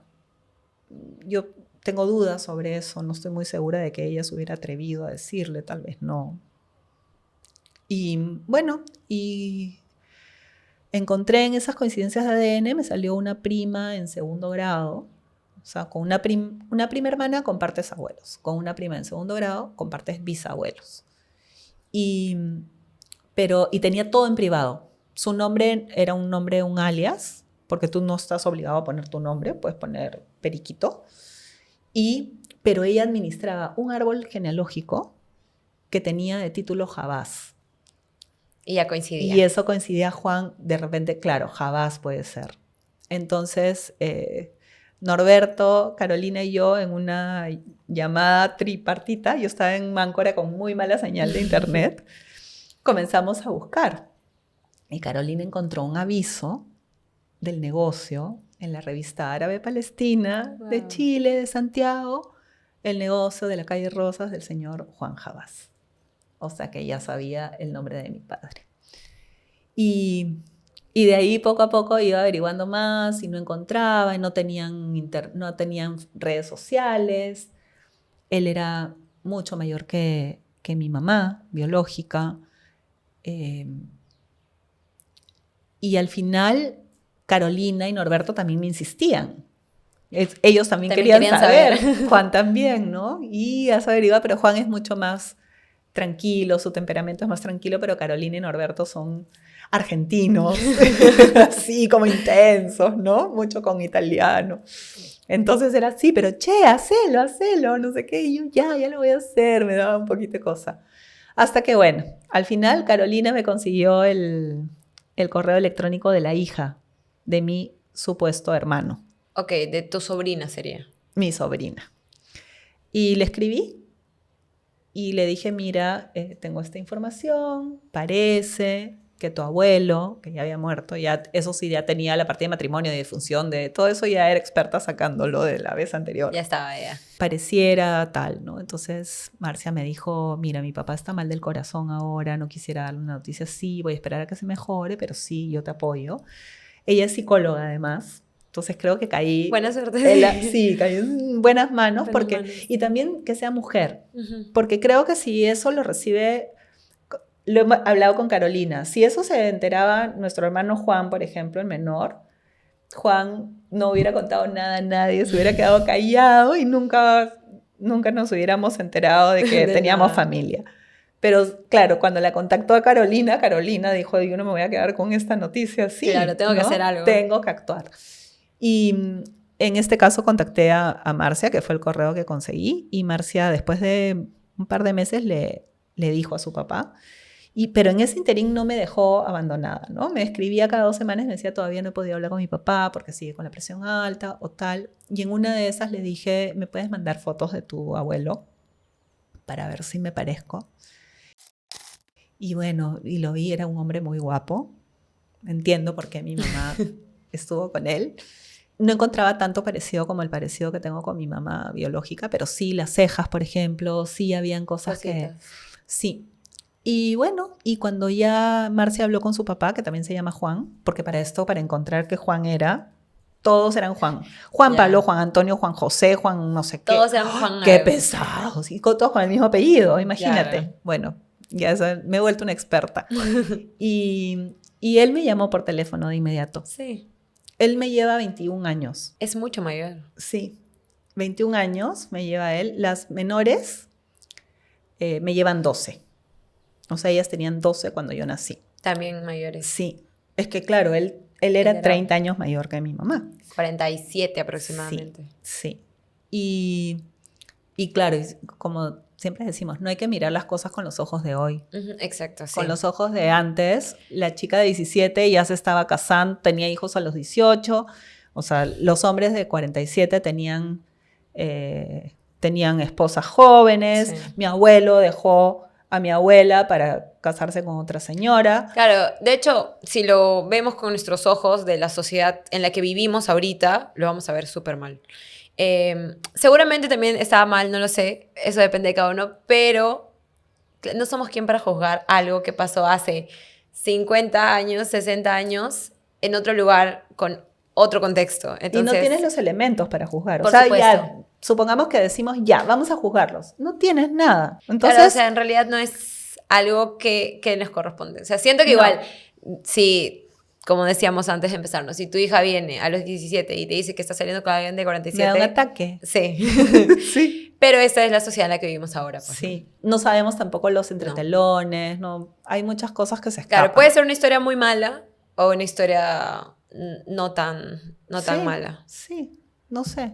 Y yo tengo que escoger con qué quedarme, Kiara. Y yo voy a escoger siempre quedarme con la historia y la versión que me haga menos daño y que sea la versión más amable con todos los protagonistas. Claro, porque esa es mi forma de vivir. Imagino que tampoco es bonito pensar que quizás tu papá abusó de una niña de 17 años. No lo creo. Él era muy guapo.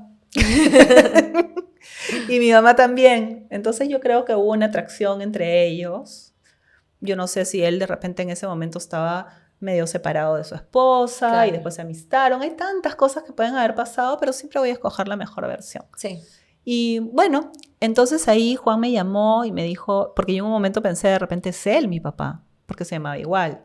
Pero me dijo, no, yo no soy. Yo sé que no soy. Y hasta por edad podría ser. También, claro, por eso. Y le mandé la foto de mi mamá biológica y me dijo, sí me acuerdo de ella, trabajaba en el negocio de papá, no sé qué. Y me dijo, bueno, entonces me hago la prueba de ADN. Y yo le mandé una prueba de ADN de estas de MyHeritage, se la mandé directo a Chile, no llegó. Y él me decía, no ha llegado. Y yo la hacía larga, así, decía, ya voy a pedir otra. Era así, todo me costaba, ¿no? Porque fue más lento ese proceso. Sí, claro, porque no estaba Carolina, la argentina acelerada. Sí. Yo soy más tranquila también, ¿no? Y bueno, y al final pedí un nuevo kit, se hizo la prueba de ADN y en marzo del 2020 supimos que sí, que éramos medio hermanos. Y nunca me voy a olvidar de las palabras que me dijo. Él me llamó por teléfono. Yo vi que había salido ya el resultado, pero esperé y él me llamó después de un rato y me dijo, ¿ya salió el resultado? Sí, le dije, ya vi. Me dijo, bueno, se acaba la etapa de la investigación y empieza la de la relación. Y ahorita el lunes lo voy a ir a ver. ¡Ay, qué lindo! Sí, es lindo. Ellos eran 5 también. 4 mujeres y un hombre. Y las últimas son mellizas también. O sea que tengo 10 hermanos, 5 mayores, 5 menores. Por eso soy la hermana del medio. Sí. Eres la menor de un lado y la mayor del otro. Y la mayor del otro.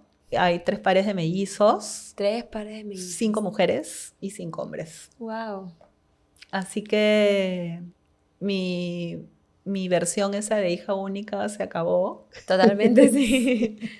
Se acabó y es importante también, creo que rescatar o resaltar que para tener una relación hay que tener ganas de tener la relación. Por supuesto. Y para mis hermanos mayores puede haber sido más difícil que para mis hermanos menores, porque ellos eran parte ya de una familia. Uh-huh. Nuestro papá no se separó. Todos son de hermanos de padre y madre. Sí, entonces para ellos, que era una familia mucho más tradicional, a diferencia de la otra, que era más una familia más dinámica. Claro, ¿no? más ensamblada. Sí, en la otra no. Entonces para ellos puede haber sido mucho más difícil aceptar que su papá, nuestro papá, tuvo una relación extramarital.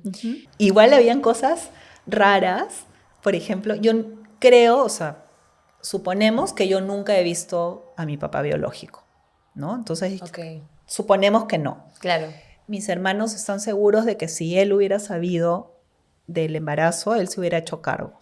Y probablemente, ¿no? Sí. Quizás sí, porque también siento que uno que ya es padre y es, digamos, un buen padre, que ya me contarás si eso es lo que te contaron tus hermanos, tiene este instinto de proteger. Sí, y mis hermanos creen más bien que... No se enteró. Que él no se llegó a enterar, que a ella la asustaron las otras señoras del negocio, le dijeron no, que ni te metas a decir eso, no sé qué, y ella entonces no se atrevió a decir.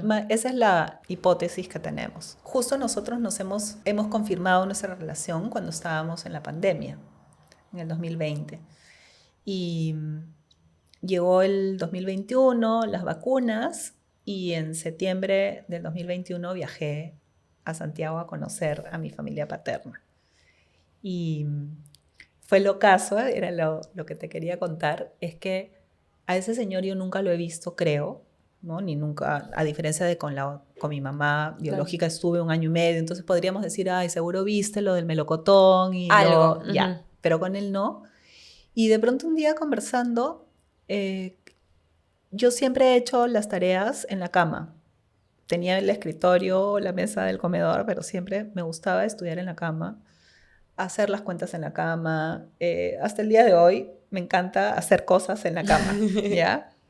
Y de pronto un día me cuentan ellos que nuestro papá también, que él también llevaba las cuentas de la oficina, las desparramaba en la cama y hacía todo el trabajo en la cama. Y nuestra hermana, la que falleció ya, que se llama Gaby, que era estudiosa y que también estudiaba en la cama. Y eso me pareció tan loco, como hay cosas en tu genética que hacen que te guste algo tan particular, y que mis papás me decían, Fabi, deja de estudiar, te vas a romper la espalda, ¿por qué estás ahí? No sé qué, es que aquí me sentía mucho más cómoda. Y por eso te decía que esto de la búsqueda de orígenes, tú no estás buscando una familia, no estás buscando un papá, no estás buscando una mamá, pero cómo te ayuda a entender cosas sobre ti. Es como una forma de traerte hacia atrás. Ahora, muchos seguramente empiezan esta búsqueda, no sé si fue tu caso, sin saber qué buscaban, sin saber algo específico que estaban buscando, pero se encuentran con muchas cosas. Bueno, yo definitivamente encontré mucho más de lo que esperaba. Yo solamente quería mi file, según yo. Sí, y la solamente foto. Y la foto. Y quería saber cómo había sido. Pero claro, ya luego cuando aparecen los hermanos, me siento como empoderada y acompañada por ellos para seguir buscando, ¿no? Uh-huh. Y además, como te digo, ellos me fomentaban porque ellos también querían saber, claro, ¿no? Quién había sido la pareja de su mamá. Sí. ¿Cómo te gusta pensar en tu padre y madre biológica hoy día? Les tengo que agradecer estar aquí. Eso es lo primero. Y he tenido una vida muy feliz. La sigo teniendo. Y es gracias a que llegué a este mundo y gracias a las virtudes y defectos que me han heredado en la genética, sí. ¿No? Pienso que ellos han tenido un momento, una mini relación en un contexto muy específico y en un tiempo muy limitado de tiempo. Y yo soy producto de eso, producto de la época, sin anticonceptivos, ¿no? Sin educación sexual. Sí, y creo que tuve mucha suerte en haber caído en la familia en la que caí. Mis papás de verdad no fueron perfectos, por supuesto. Yo me peleaba con mi mamá mañana, tarde y noche, siempre por tonterías. ¿Por qué te pusiste ese pantalón? A mí me gustan cosas, tonterías. Nunca nos hemos peleado por algo serio. Pero creo que fueron unos papás que me dieron todo lo que tenían, todas las herramientas que tenían. Y todo lo que yo soy, al final, soy por esos 4 papás. Porque yo no puedo negar que los otros están también viviendo dentro de mí. Así como mis papás me dieron la educación, me dieron la crianza, me dieron este amor todos estos años, esos otros papás también me dieron lo suyo, ¿no? Uh-huh. Y reconstruyendo tu historia, ¿cómo crees que se sintió tu madre biológica al darte o al llevarte, ¿no? A entregarte. Yo pienso que ella debe haber se debe haber sentido, de verdad yo uso la palabra acorralada. Creo que ella no encontraba salida. Creo que además hay una cuestión generacional, de educación. Ella también estaba siendo de alguna forma abandonada por mi abuelo, uh-huh. Cuando mi abuelo se vuelve a enamorar y deja a su esposa y a su hija en una pensión y se queda con el hijo hombre, mi tío René sí se quedó con él. Te das cuenta de la sociedad machista. Sí. Y pienso en mi abuela Geno, que es la mamá de mi mamá, que también fue dejada en un convento de monjas para que la críen las monjas. Entonces hay una cuestión también de educación generacional, que va como de educación, ¿no? Y se rompe el ciclo conmigo porque yo llegué a esta familia, ¿no? Creo que fue doloroso para ella, pero no doloroso en el sentido de drama, sino doloroso, pero es lo que hay que hacer. Uh-huh. O sea, es lo que tengo que hacer. Sí, uh-huh. Me duele, me da pena, pero lo tengo que hacer. Porque era la forma de sobrevivir para ella y también para mí. Y algo muy cierto que has dicho es que al ella tener este acto de amor y desprendimiento, porque creo que también hay mucho amor a través de entregarle a tu hija a alguien que piensas que le va a dar un mejor futuro, sí te dieron un mejor futuro y tú sí pues creciste en esta familia conformada, rodeada de amor y quizás algunos privilegios que no hubieras tenido estando ahí. Sin duda. Es algo muy fuerte porque muchas mujeres hoy día en todo el mundo y mucho en nuestro país se ven en la necesidad de abandonar a sus hijos porque no sé cómo es en Chile, no sé cómo haya sido en esa época, pero en nuestro país la adopción es un tema bien complejo todavía, no hay tantas leyes, no hay tantas normas, no es que una mujer puede ir embarazada a decir que quiere dar una adopción a su hijo, no, prácticamente lo tiene que abandonar. Eso existe en casi todos los países. Una organización a la que tú puedes ir y decir, yo no puedo criar a este hijo, y listo. Okay. Uh-huh. Y le buscan una familia, ¿no? En el Perú no. Y eso es algo que siempre me encanta repetir porque la gente no lo sabe. En el Perú, una chica que sale embarazada y no puede, no quiere, por lo que es razón que sea, criar a ese hijo, no tiene una institución a donde ir y entregar a su hijo en adopción. A pesar de que hay muchas familias que quieren adoptar. Uh-huh. Sí, muchas. Eso, en el Perú, la patria potestad es irrenunciable. Y eso es lo primero que me gustaría a mí poner siempre sobre la mesa cuando se hable de leyes de adopción, porque eso fomenta que las adopciones sean siempre ilegales, porque no es que dejen de existir.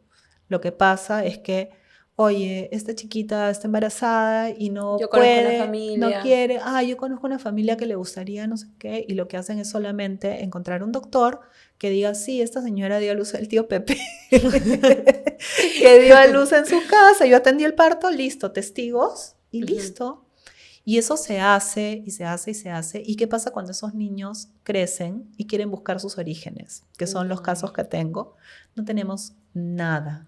Entonces comenzamos con hacer la prueba de ADN, que recién está comenzando a hacerse conocida en el Perú. Y yo siempre le pido a la gente que se haga la prueba de ADN, por favor, de MyHeritage, porque es barato, es fácil, no es sangre, es un hisopado de saliva, y puedes ayudar a otra gente que está buscando sus orígenes. Y además para uno es, además de anecdótico, ver tus orígenes étnicos, también te sirve para pruebas de salud, por ejemplo, y te sale mucho más barato hacerte este descarte a través de ellos, claro, por $60, que hacerlo prueba por prueba en un laboratorio. Claro, porque además de esta quizás necesidad que pueden sentir algunas personas de saber de dónde vienen, es por un tema médico también, ¿no? O sea, enfermedades preexistentes, eso también se hereda. También, totalmente. Y claro, vas al doctor y te preguntan, ¿tu papá? Mi papá vivo de 94 años. ¿Y tu mamá? Mi mamá 90 y tantos años también. Ya, qué bien. Entonces ya no hay que descartar esto. Y de pronto a los 6 meses, no, doctor, mi mamá se murió a los 59. ¿Pero qué? ¿Y por qué no te has chequeado antes el páncreas? Porque no sabía que me tenía que chequear. Claro. Es un gran ejemplo. Tu madre biológica murió joven de una afección en el páncreas. Sí. Entonces, sus hijos pues tienen que tener más cuidado con el páncreas. Es lo normal, pasa en todas las familias. Pero si no sabes de dónde vienes, ¿cómo sabes qué buscar o qué prevenir? Sí, totalmente. Estás haciendo ahora, formando una ONG. Sí. ¿Con quiénes? ¿Cómo así? Bueno, a raíz de lo que yo comencé a escribir estos posts al comienzo, de cómo era mi historia, y Fabi, ¿qué has averiguado? Y no sé qué, ponlo en público, que le quiero decir a mi prima, y así fui conociendo a otra gente, y después otra gente que se enteraba de que era adoptada, y también me contactaba, y me decían, oye, Fabi, ¿le puedo dar tu número a fulana de tal que se acaba de enterar? Y yo, claro. Y así, primero éramos 2, primero fue Salma, la que me orientó a mí, y después Salma y yo, vino Jimena, después Marilú, y ahora somos 30. Porque claro, el libro le dio difusión, ahora estoy haciendo un poco más de redes sociales para poder seguir hablando de esto, y la ONG está casi constituida, nos falta el último paso de Indecopy, y va a tener 2 funciones principalmente. Una es el apoyo emocional y, si es que quieren, en la búsqueda de orígenes para los adoptados, que somos de diferentes países, pero todos adoptados por familias peruanas. Eso es lo que tenemos que delimitar. Y la otra cosa va a ser promover cambios en las leyes de adopción en el Perú. Una, la que hemos hablado hace un minuto, de que tiene que existir alguna forma, alguna salida para estas madres que no pueden hacerse cargo de sus hijos y puedan entregar a sus hijos en adopción en un lugar seguro, y que no todos los niños que tienen que crecer lejos de sus familias tengan que ser primero declarados en abandono. Claro, y más en un país donde el aborto no está despenalizado. Totalmente. Entonces tú dices, ok, esta mamá no puede tener a su hijo, no quiere, lo que sea. ¿Qué tiene que hacer? Tiene que ir y dejar al hijo. Por eso es que vemos esas noticias terribles. Tan horribles, y dices, qué madre sin corazón, y de repente no es eso. No, tienen que dejarlo en el río así para que nunca la encuentren, porque si la encuentran encima la van a acusar, la van a demandar. De hecho, ahí sí nuestro país está muy atrasado respecto a otros países. Y la otra cosa es tratar de apoyar de alguna manera y tal vez copiar y mejorar la legislación de otros países para hacer más ágil y más eficaz o eficiente la adopción. A mí no me gusta para nada que cada niño que sea puesto para adoptar, o sea, disponible para adopción, adoptable, digo yo, tenga que ser primero declarado en abandono por un juez. Porque yo estoy en contra de esa palabra. Porque tú no puedes hacer, después esa persona va a tener que luchar toda su vida contra la palabra abandono. Porque no tienes por qué sentirte abandonado. Te puedes sentir entregado. Puedes sentir que tu mamá te tuvo que dejar. Te cedió quizás. Te cedió. Te buscó un mejor hogar, lo que sea. Pero esa palabra abandono, dictaminado por un juez, es como poner una etiqueta y una mochila demasiado grande para una persona. Y esto es muy interesante porque seguramente muchos no lo sabían. Y es por eso que nuestro país siento que se bloquea a veces con sus propias leyes, ¿no? Como que tienes que abandonar a tu hijo, pero tienes que tenerlo. Y en un país, de nuevo, donde estamos tan atrasados en todos estos niveles de educación sexual y inclusive de que las niñas puedan elegir si tener, no, hasta en casos de violación. O sea, hasta una niña violada va a tener que abandonar a su hijo en vez de poder ir a un lugar, sentirse segura y decir, ok, búsquenle otra familia a este bebé que yo no quiero tener. Que pasa en muchísimos otros lugares del mundo y lamentablemente todavía no en nuestro país. Así que me alegra mucho que ustedes estén empezando esta lucha, este camino y ojalá muy pronto tenga resultados porque creo que es un bien común. Hay muchas familias que quieren adoptar niños y no es tan fácil. No es fácil y creo que es necesario.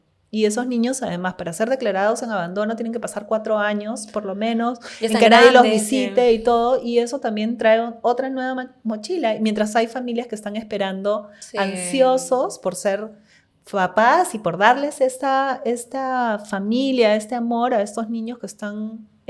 y donde estamos sobrepasados, además, ¿no? En los albergues. Claro. ¿Por qué tus papás te fueron a adoptar a Chile y no te adoptaron acá? Tengo varias teorías. Primero, porque varias familias de Perú estaban adoptando en Chile. Era fácil. Pero yo tengo una teoría un poquito más que tiene que ver con la sociedad de ese momento. En ese momento, los papás no querían que los hijos supiéramos que éramos adoptados. La clase media del Perú era étnicamente blanca, no morena como somos, ¿no? Pero digamos que esa raza, no sé, creo que no se dice raza ahora, pero el color de piel. Tú me entiendes, el color de piel sí era el que tenían los niños chilenos. Entonces era más fácil hacer pasar a un niño chileno adoptado como tuyo que a un niño de Ayacucho. Que ¿no? tiene la piel más oscura. Que tiene la piel más oscura, porque en ese momento la clase social estaba delimitada por colores. Casi éramos así. Así era el Perú. Y creo que ese era uno de los motivos. Y seguro, eso no lo tengo tan claro, no sé cómo eran los trámites de adopción en el Perú. Claro, pero si ahora están complicados, hace 50 Entonces, años. mi hipótesis es que además era mucho más fácil allá que acá. Y como te digo, en Chile había casi una campaña para exportar niños. Hoy, ¿cómo ves la adopción bajo tu experiencia? A mí me encanta la adopción. Me parece que sí sé que hay un gran riesgo de los papás también, No me ciego y no puedo decir que es súper fácil criar a un hijo adoptivo, más cuando los niños vienen de hogares con traumas, hogares donde ha habido violencia, donde han habido consumo de drogas, ¿no? Entonces, tampoco quiero romantizar la adopción. Yo sé que es un reto diferente, pero el reto de la maternidad o de la paternidad está siempre ahí. Entonces, a veces escucho gente que dice, ay, pero yo no adoptaría jamás porque tú no sabes ese niño con qué va a venir. Perdóname, pero yo tampoco sabía con qué iba a venir mis niños en la panza, porque no sabes si salen al tío loco o al abuelo que tuvo cáncer, o sea, no tienes idea. Entonces, creo que nos esforzamos mucho por encasillar la maternidad, encasillar. La madre adoptiva es así, los hijos únicos son asá, los hijos de padres divorciados son asá. O sea, ¿por qué tenemos todo el tiempo tener que encasillar, ¿no? No podemos decir somos una familia y las familias son diferentes. En unas hay un papá, dos papás, dos mamás. No sé, la abuela funciona como mamá. Entonces, creo que a veces nos esforzamos mucho por encasillar porque creo que se nos hace más fácil entender la vida así. Pero en cuestiones de amor, lo peor que podemos hacer es eso. nos alejamos de la verdad. Y es cierto que la adopción es muy romantizada a veces, y también de las personas que adoptan. Se romantiza muchas veces como que, wow, qué seres maravillosos. Y no necesariamente tampoco es así, porque al final son padres, madres, igual que cuando uno se embaraza naturalmente porque quieren hacerlo, que es lo que hablábamos un poco antes de grabar, ¿no? Sí, total. O sea, claro, es como, ay, tus padres han sido unos santos porque adoptaron. No, mis papás eran normales. Y yo, ¿por qué no sería una santa? Porque quise ser mamá. O sea, quise Claro. ser mamá también y quise traer un niño al mundo y criarlo con todo mi amor. O sea, también podría ser una santa. No hay ni santos ni diablos en esto, ¿no? Solamente Exacto. hay, sí hay un deseo que además es como antropológico, ¿no? Que tiene que ver con nuestro instinto, Descendencia. de supervivencia de la raza, de la humanidad. Pero nada nos hace buenos padres ni malos padres. Todos tenemos defectos y virtudes y yo estoy segura de que todos los papás hacen lo mejor posible, biológicos o no biológicos. Todos hacemos lo mejor posible. A veces nos sale mal, a veces somos incapaces de criar a este hijo o a este otro, porque cada niño viene con sus propios retos, con su propio temperamento, etc. Pero creo que mientras más interioricemos que cada familia es como es y que cada persona es como es, sin necesidad de poner cuadritos, ¿no? Y decir, estos son santos, estos son buenísimos, porque también conozco familias que han adoptado y cuyos papás tenían muchos problemas, alcoholismo, drogas, y adoptaron. Sí. Y no pudieron ser buenos papás para esos niños. Sí, y hay muchísimos casos documentados inclusive, ¿no? Ahora que pues todo se ve en redes sociales, en YouTube, hay casos de padres que han adoptado, que hasta se han arrepentido o que han resultado siendo malos padres y han tenido que quitarle a los niños. Por eso creo que el hecho de adoptar sí es un acto muy bonito.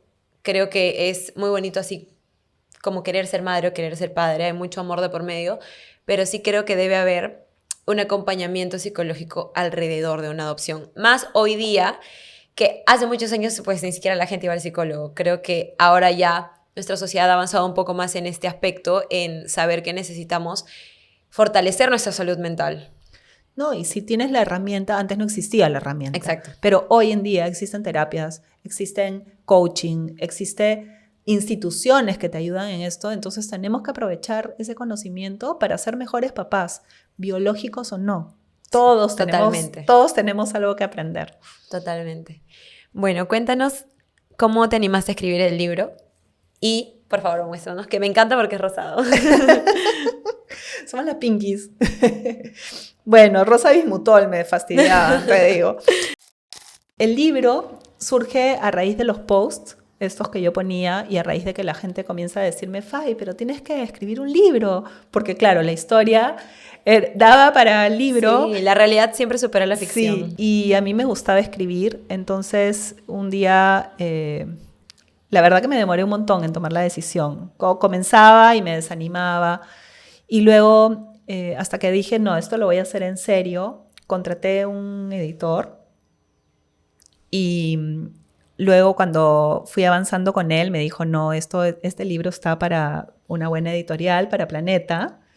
Y tuve la suerte de que Planeta quisiera publicar mi libro, siendo mi primera obra, y he tenido el apoyo de ellos.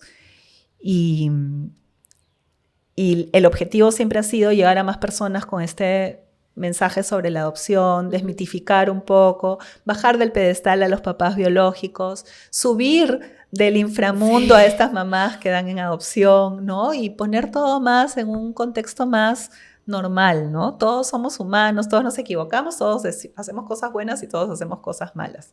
Y ese es un poco el mensaje que quise dar al contar mi historia, y que todo siempre se puede ver desde el amor, porque al final eso es lo que nos sostiene, ¿no? ¿Qué le dirías a una familia que está pensando en adoptar? Adopten. Bueno, que lo piensen bien, así como también le digo lo mismo a las familias o a las parejas que están pensando en concebir. La paternidad es muy difícil, es un reto cada día. Lo que te funciona con un hijo no te funciona con el otro. Un día estás tú de buenas, otro día estás de malas y tienes que seguir siendo mamá. Entonces, siempre hay que pensarlo. Pero no quiero negar que la maternidad o la paternidad adoptiva trae otros retos, pero esos retos van a ser menores si es que nosotros logramos que la sociedad vea la adopción con más naturalidad. Sí.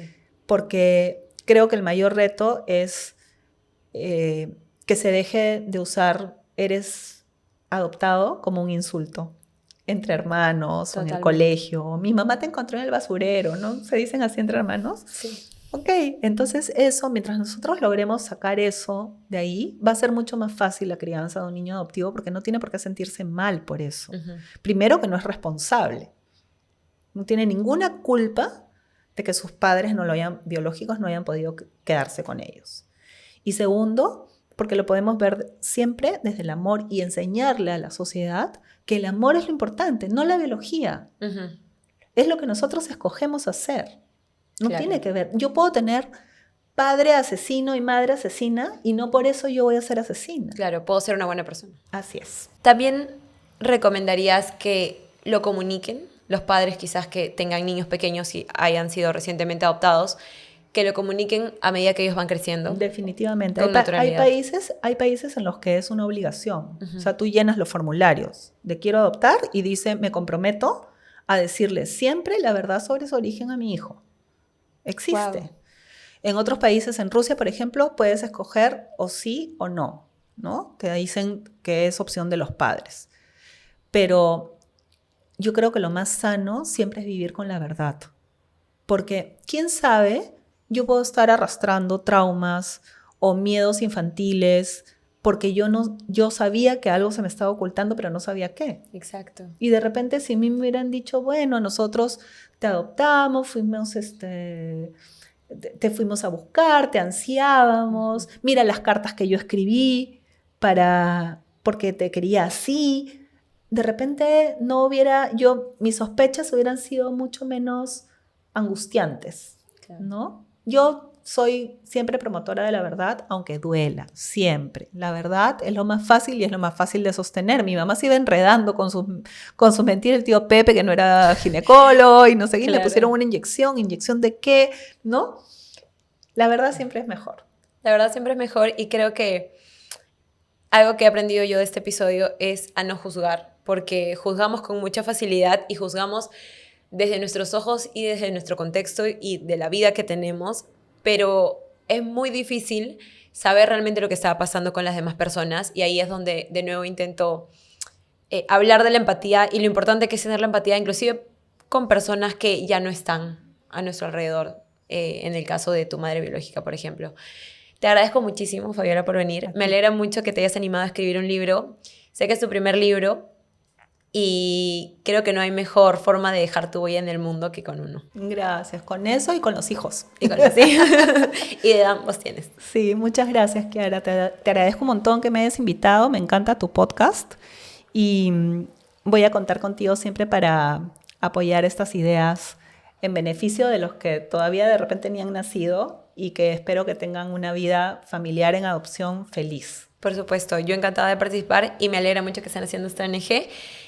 Aún no está el nombre totalmente confirmado, pero ni bien lo vamos a poner aquí, así que si están viendo esto un poco después de que se subió el video, por favor vayan al link que está en la descripción porque les va a llevar tanto a tus redes sociales como a las redes sociales de la ONG que van a crear y anímense a comprar el libro de Fabi, que estoy segura que les va a encantar.